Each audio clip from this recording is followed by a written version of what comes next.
It's the Brian Lair Show on WNYC. I'm Bridget Bergen, filling in for Brian today. Let's end the show on a lighter note. Dare I say a cozier one.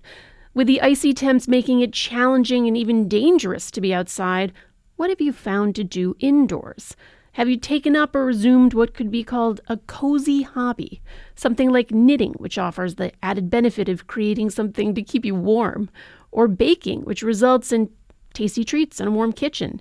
Tell us about your cozy hobby. The number is 212-433-WNYC. That's 212-433-9692. I heard reports of crowds at local yarn stores last Saturday in preparation for being snowed in with some time on your hands. Was that you? Did you start a sweater, finish a scarf, take up needlepoint?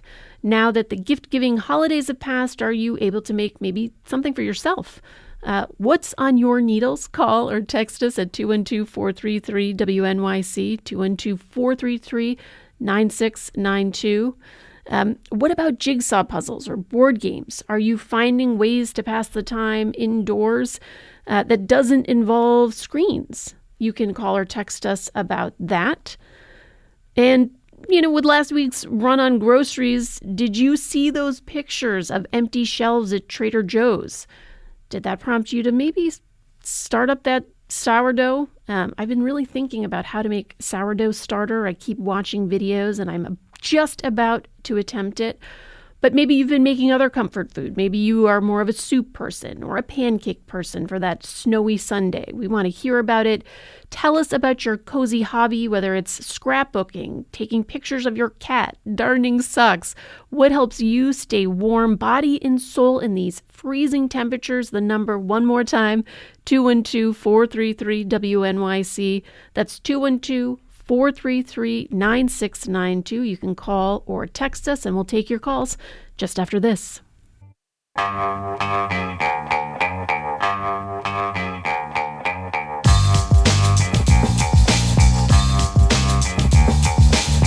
It's the Brian Lair Show on WNYC. I'm Bridget Bergen, filling in for Brian today. Happy Friday.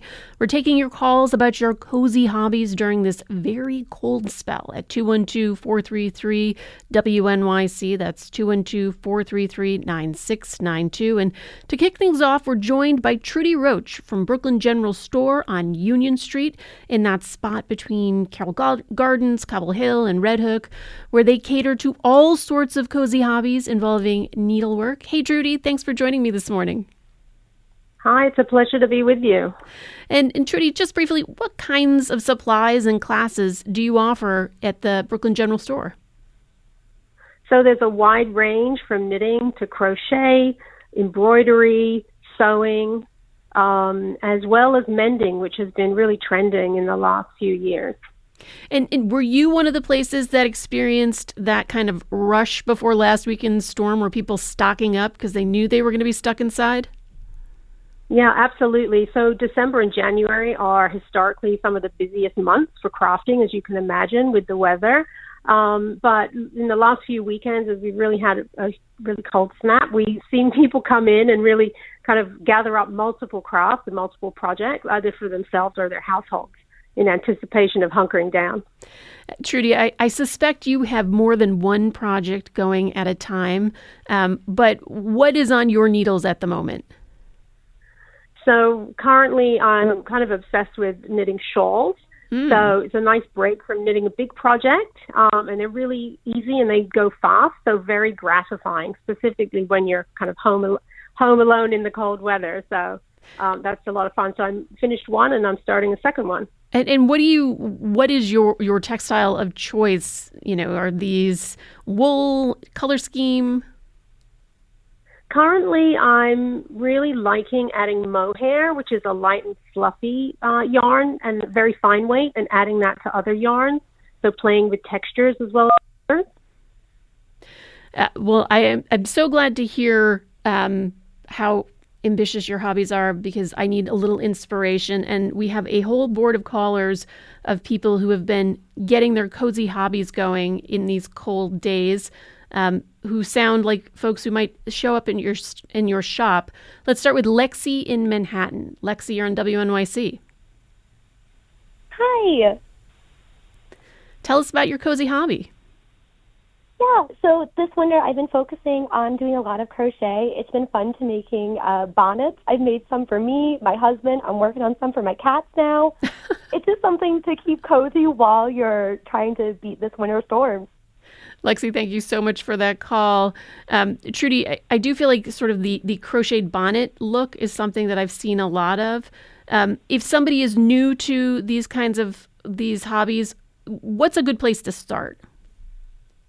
So a great place to start is to either visit your local yarn store to ask about simple yarns and patterns. We can recommend certain needle sizes and also yarns that aren't too thin.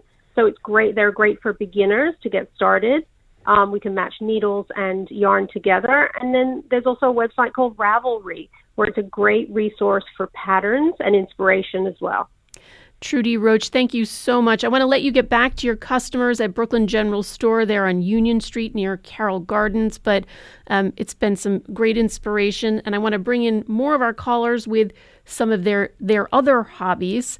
One listener texted, paint by numbers is great for someone like me that lacks artistic ability. I also started a sourdough starter. That sounds like a hobby suggested for me. Let's go next to Amy in Brooklyn. Amy, what's your cozy hobby? Hi. My cozy hobby is baking babkas. They're very delicious. They take a bit of time, a bit of skill, but they're beautiful. They're delicious, at least how I make them. They're satisfying. They're nice to look at. And it's great because it's a way to entice people to come over and get into the cold, because who doesn't want a homemade babka? And it actually forces me to go to the gym across the street too, so that's really good. But cinnamon or chocolate? Cinnamon or chocolate, Amy? Oh, that's just the beginning. Coffee cake, chocolate tahini. There's a whole world of babkas out there. Wow, that sounds amazing. Amy, thank you for that call. Let's go to Katie in Beacon, New York. Katie, you're on WNYC. Hi. Tell us about your cozy hobby. So I do pretty much all of the cozy hobbies, but today I've got a 2 for, maybe a 3 for going on. I'm currently baking some cookies and brownies, which I'm going to take into my store, which is called Beetle and Fred, and we are doing a community day today. We weren't able to close for the strike, but we thought, let's open up the place, have people come in, get help on their melt the ice hats if that's what they're doing, or just sit and knit and talk, or sew on the machines. We do fabric and sewing as well. Katie, that's interesting. We have other listeners who've texted in saying that they are knitting a melt the ice hat in solidarity with protesters in Minneapolis. Can you tell us, what is that exactly? So it's a hat pattern that's out right now. You can find it on Ravelry. It was put out there by a store in Minneapolis, and it builds on the tradition of World War II in Norway. People were wearing these pointed red hats to symbolize their resistance, and in fact, then in 1942, the hats were banned. Nobody could wear a red hat there. Interesting. And there's a crochet version as well. So we're not leaving the crocheters out, and all of the proceeds from the pattern are going to fund various organizations on the ground who are organizing. Katie, thank you so much for that. Trudy, before I let you go, we've had, is that something that you've had customers come in to buy supplies for, this melt the ice hat? We absolutely have. They're looking for specific colors, and also they're expressing that, they understand it's a safe space in the store, in this crafting community, to have those conversations, which is really kind of gratifying as well. So we're happy to support all the makers out there in any of their, political positions that they have. But yeah, just creating a safe space and a creative space for everybody. Trudy, thank you so much for joining me this morning. Thank you. And let's go to Charles in Merrick, New York. Charles, you're on WNYC. Oh, hi. Thank you. Love the show. So my response to what do we do when it's 8 degrees outside. What do fishermen do, sport fishermen, when it's 8 degrees outside? We read about fishing. You're not an ice fisherman then. Well, no, not an ice fisherman. A little too cold. Maybe when I was a little bit younger, yes, but in my 60s, so it's a bit cold out there. But also, fly fishing.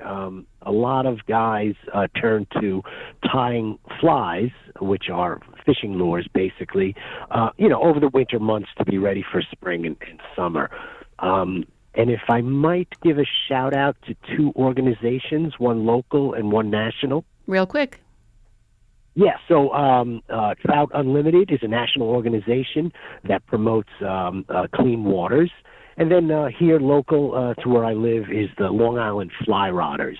And they're a great organization and teach young and old alike. Charles, thanks so much for that. Some inspiration for those of us looking to get out there, anglers in the spring. Really quickly, Kurt in Astoria, you've got about 15 seconds. What are you doing while you are staying warm? Thanksgiving ends, and it is the beginning of soup season. So soups and stews, I just love to make them. Last week it was beef stew. The week before was Japanese beef noodle soup. And this week it's clam chowder. That's delicious. We're going to have to leave it for today. Thank you for your calls. Stay warm, everybody. I'm Bridget Bergen. That's it for the Brian Lehrer Show today. Stay tuned for all of it.